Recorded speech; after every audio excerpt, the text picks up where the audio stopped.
जो दिल्ली के लोगों का पैसा जिन्होंने लूटा है और शीश महल बनवाया है, दिल्ली के लोगों का पैसा लूट के जो भ्रष्टाचार किया है, पहली कैबिनेट में एसआईटी का गठन किया जाएगा।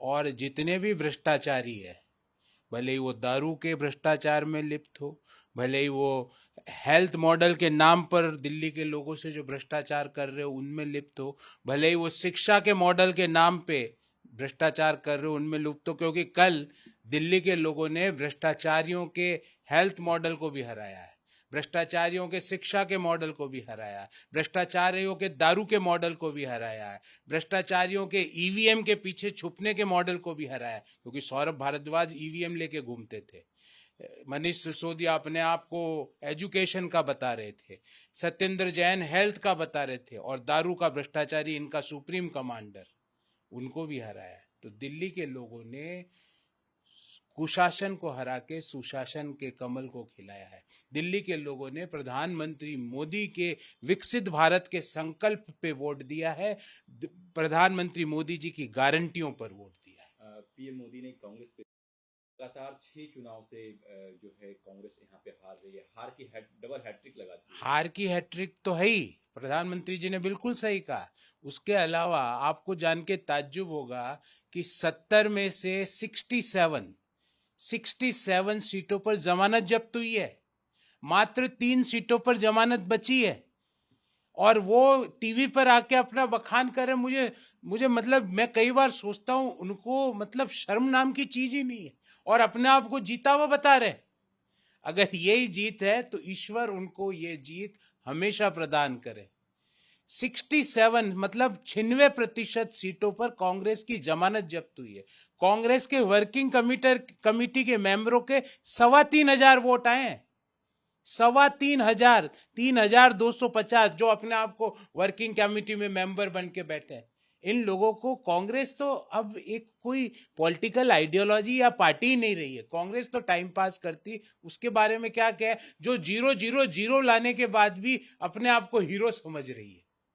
3 लगातार 0 के बाद भी 0-0-0, और अगले 6 दिल्ली के चुनाव में भी 0 आएंगे। ये मैं आज आपको लिख के दे रहा हूं, क्योंकि उनकी ने कहा है कि जो दिल्ली का जो रिजल्ट है उससे पंजाब की राजनीति में इफेक्ट पड़ेगा, भगवंत मान बीजेपी के आधे रास्ते जा चुके हैं। देखिए, मैं इस पे कोई कमेंट नहीं करूंगा, पर मैं ये जरूर कहूंगा कि आम आदमी पार्टी नाम का पॉलिटिकल पार्टी अब एक इतिहास है। एक था केजरीवाल, बस ये एक इतिहास में रहेगा। एक थी आपदा, जिसने 10 साल तक दिल्ली के लोगों को मूर्ख बना के, धोखा देकर, दिल्ली के लोगों के साथ विश्वासघात करके राज कर लिया।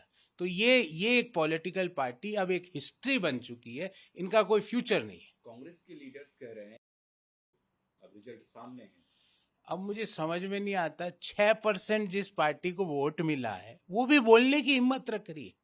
और मैं एएनआई से गुजारिश करूंगा कि 6% वालों का आप क्या बात सुन रहे हो। 6% वोट मिला है मात्र, 67 सीटों पर जमानत जब्त हुई है जिस पार्टी के सर्वोच्च लीडर को 3,250 वोट मिले हैं, वो पार्टी क्या बोल रही है। उनके बारे में चर्चा ना ही की जाए, क्योंकि उनका कुछ भी नहीं। जो पार्टी दिल्ली के चुनाव के एक दिन रिजल्ट पहले के अपने महाराष्ट्र के रिजल्ट के बारे में प्रेस वार्ता करती है, उस पार्टी का क्या मतलब है। उनका कोई भी पॉलिटिकल ना तो नैरेटिव है, ना उनके पास नेतृत्व है, ना उनके पास नीति है। आप कह रहे हैं 6% वोट आया, जमानत कुछ एक सीटों पे, लगभग 1 दर्जन से ज्यादा सीटों पे जो नुकसान है वो आम आदमी पार्टी का हुआ है। कई सीटों पे ऐसे है जहां पे निर्दलीय भी जो गैप है उससे ज्यादा वोट लेके आए हैं। तो उससे कोई मतलब नहीं है। आप ये बोलें कि कांग्रेस की वजह से ये हो गया, Congress is not an a force itself. आप निर्दलियों का क्यों नहीं गिनते। सारे निर्दलियों का मिला के वोट देखिए तो कम से कम 10 सीटें ऐसी है जहां पे वोटों का मार्जिन है वो निर्दलियों को मिले वोट से ज्यादा है। तो क्या लोकतंत्र में इन निर्दलियों को चुनाव लड़ने से रोका जा सकता है। तो आप ये सारी बातें सिर्फ पॉलिटिकल जो लोग हैं उनके टीवी पर बैठ के उनकी जो उस दिन के जो उनको ऑनरेरियम मिलता है उसके लिए ठीक है, लोकतंत्र और वास्तविकता के लिए ठीक नहीं। ये जो अलायंस बना था 2024 का ना, आपको पता ही नहीं, INDI is end, INDI alliance is end. Sanjay Raut भाई इंडी अलायंस तो उस दिन ही एंड हो गया था जब ममता बनर्जी ने कहा राहुल गांधी को हटाओ, जब अरविंद केजरीवाल ने कहा कि मैं राहुल गांधी को इंडी अलायंस से हटा रहा हूं, वो उसी दिन एंड हो गया था जब सपा ने जो पहले उपचुनाव हुए थे हरियाणा चुनाव के साथ, उस समय सारी सीटें खुद लड़ दी, कांग्रेस को एक भी सीट नहीं दी। तो इंडी अलायंस वाज एंड। क्यों एंड हुआ? क्योंकि उसमें ना तो वैचारिकता में हार्मोनाइजेशन था, ना मैंडेट में हार्मोनाइजेशन था। उनमें एक ही चीज में कॉमनलिटी थी कि वो एक भ्रष्टाचारी और परिवारवादियों का कुनबा था। उसमें हर पार्टी परिवारवाद और वंशवाद को आगे लेके चल रही है, भले ही सपा हो, भले उद्धव ठाकरे साहब की शिवसेना हो, भले ही एनसीपी हो, भले ही कांग्रेस पार्टी हो। बताइए ना आप, आज के समय और आज से पहले कौन सी ऐसी पॉलिटिकल पार्टी है जिसके मम्मी, बेटा, बहना 3-3 जने एमपी हो? बताइए ना मुझे। ये सिर्फ दो ही पार्टियों, परिवारवाद वाली पार्टियों में संभव है। कांग्रेस में संभव है, सपा में संभव है, तृणमूल कांग्रेस में संभव है, शिवसेना उद्धव ठाकरे की पार्टी में संभव है, डीएमके में संभव है। बाकी जो लोकतंत्र की बुनियाद पर खड़ी हुई पार्टियां हैं वहां पर ये चीजें संभव नहीं है। टीएमसी कह रही है, टीएमसी ने सपोर्ट किया घोटाले जिसका जिक्र हो रहा है, जिसके वो आरोपी हैं, इस वजह से चुनाव लगता है हारे हैं। तो वो कह रही है कि दिल्ली का जो चुनाव है उसका बंगाल के अगले साल जो चुनाव होने वाले हैं 26 का चुनाव, उस पर कोई इफेक्ट नहीं पड़ेगा। यहाँ का पॉलिटिकल सिनारियो अलग है, वहाँ का अलग। दिल्ली तो अब हमारी है, अब बिहार और बंगाल की बारी है। ध्यान रखें, टीएमसी को मैं कह रहा हूं, ये ही घमंड और अहंकार अरविंद केजरीवाल को भी 1.5 साल पहले था। अरविंद केजरीवाल जब बोलते थे कि मेरा डिसीजन जनता की अदालत में होगा, जनता की अदालत ने कह दिया कि अरविंद केजरीवाल भ्रष्टाचारी है, जो स्वयं अरविंद केजरीवाल कहते थे। अब जनता की अदालत में बंगाल का निर्णय भी होगा। दिल्ली अब हमारी है, अब बंगाल की बारी है। जो टीएमसी के सब लोगों को मैं कहना चाहता हूं, यही अहंकार जो आपका अहंकार झलक रहा है, यही अहंकार अरविंद केजरीवाल का भी था और यही अहंकार रावण का भी था। तो जब वो नहीं रहा, तब ये अब बंगाल में क्या होगा? हम पूरी मेहनत से हमारे कार्यकर्ता काम कर रहे हैं। हम घर घर जाके हमारी नीतियों की, हमारे नेतृत्व की, हमारे नियत के बारे में बंगाल के लोगों को बता रहे हैं।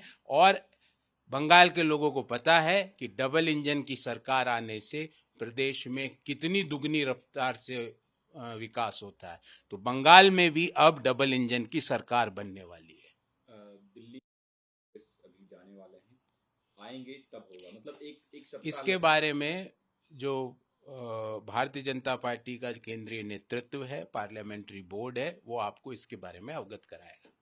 सेक्रेटेरिएट जो है वो सील कर दिया गया है, क्योंकि कोई फाइल इधर उधर ना हो। क्योंकि भ्रष्टाचारी अपने भ्रष्टाचार का ऊपर पर्दा डालने का प्रयास कर सकते हैं। तो जो प्रशासन ने निर्णय लिया, हमारी तो अभी तक सरकार बनी नहीं है, तो दिल्ली प्रशासन का निर्णय है। तो जो दिल्ली प्रशासन ने निर्णय लिया है वो इस बाबत लिया होगा कि भ्रष्टाचारी अपने भ्रष्टाचार के ऊपर आवरण लगाने का प्रयास कर सकते हैं। तो उस प्रयास को रोकने के लिए दिल्ली के लोगों के सामने भ्रष्टाचारी उजागर होए, उनसे जो दिल्ली के लोगों का भ्रष्टाचार और लूट का पैसा है उसको वसूला जाए। जिन्होंने दिल्ली के, जब कोरोना हो रहा था, दिल्ली के लोग गैस सिलेंडर के लिए तरस रहे थे, उस समय अरविंद केजरीवाल शीश महल बना रहे थे, उस समय अरविंद केजरीवाल दारू का भ्रष्टाचार कर रहे थे। एक एक पैसा दिल्ली के लोगों का जो अरविंद केजरीवाल और उनके पार्टी के लोगों ने कमाया है, दबाया है, उसको वसूला जाएगा और दिल्ली के विकास में उसको खर्च किया जाएगा। दिल्ली में एक सीट है, सिंह वेस्ट जीत कर आए हैं, अच्छी मतों से जीत कर आए हैं, मुस्लिम बहुल इलाका है, उसका नाम बदलने का वो कह रहे हैं कि इसका नाम बहुत जल्द बदला जाएगा, सिर्फ पूरी या सिर्फ बिहार होगा। देखिए, मैं आपको एक चीज बताऊं, वहां पे क्या मुस्तफा नाम का आदमी के नाम से वो रहा है? वहाँ मुस्तफ़ा कोई रहता है? वहाँ क्या मुस्तफ़ा ने उस जगह के विकास के लिए अपना जीवन न्यौछावर किया? कौन है? वहां पर उसी व्यक्ति के नाम का होगा जिस व्यक्ति ने उस क्षेत्र के विकास में अपना योगदान दिया है। ऐसे ईश्वर परमपिता के नाम पे हो सकता है जो सबको, पूरी दुनिया को, पूरे देश को, पूरे ब्रह्मांड को अपनी अपनी एक रास्ता दिखाते हैं। तो मैं ये पूछना चाहता हूँ, मुस्तफ़ा नाम कैसे पड़ा? मेरा तो एक ही सवाल है, आप छोड़ दीजिए अभी 1 मिनट के लिए। क्या मुस्तफ़ा नाम के आदमी ने उस क्षेत्र के विकास के लिए अपना जीवन न्यौछावर किया? क्या मुस्तफ़ा नाम के आदमी ने देश की आज़ादी के लिए कोई काम किया? क्या मुस्तफ़ा नाम के आदमी ने कोई संचार क्रांति, दुग्ध क्रांति की, हरित क्रांति के जनक हैं? तो जब अगर नहीं है तो फिर उनके नाम से एक बड़े क्षेत्र का नाम कैसे हो सकता है? उस क्षेत्र का नाम, उस क्षेत्र में किसी व्यक्ति ने अगर विकास का काम किया हो तो उसके नाम पे होना चाहिए। उस क्षेत्र का नाम, उस क्षेत्र की मान, सम्मान, अभिमान को जिसने बढ़ाया हो उस व्यक्ति के नाम पे होना चाहिए। और अगर ऐसा व्यक्ति नहीं है तो परमपिता ईश्वर के नाम पे होना चाहिए। मैं कह रहा हूं ना, ये तो अभी तो आपने 2 नाम, मैं कह रहा हूं परमपिता जो सबको रास्ता दिखाते हैं। या तो ऐसा महापुरुष हो जिसने उस क्षेत्र की, उस एरिया के लोगों को जागृति दिलाई हो, रास्ता दिखाया हो। अगर नहीं है तो परमपिता ईश्वर जो सबको रास्ता। पर मैं आपसे सवाल मेरा ये है कि मुस्तफ़ा नाम के आदमी का क्या उस क्षेत्र में क्या योगदान है, मुझे बता दीजिए। तो ये औरंगजेब, बाबर ने पुराने नाम रख दिए, वो अब तक चल रहे हैं, क्यों चल रहे हैं? उनका क्या कंट्रीब्यूशन है? तो ये सवाल देश के लोग और पॉलिटिकल पार्टीज और पॉलिटिकल लोग तो वो काम करते हैं जो देश के लोगों की अभिलाषा, आकांक्षा होती है। उस क्षेत्र के लोगों की अगर इच्छा हो रही है तो उस क्षेत्र का जो प्रतिनिधित्व कर रहे हैं, जो नए नवनिर्वाचित विधायक है, वो वैसी बात कर रहे हैं।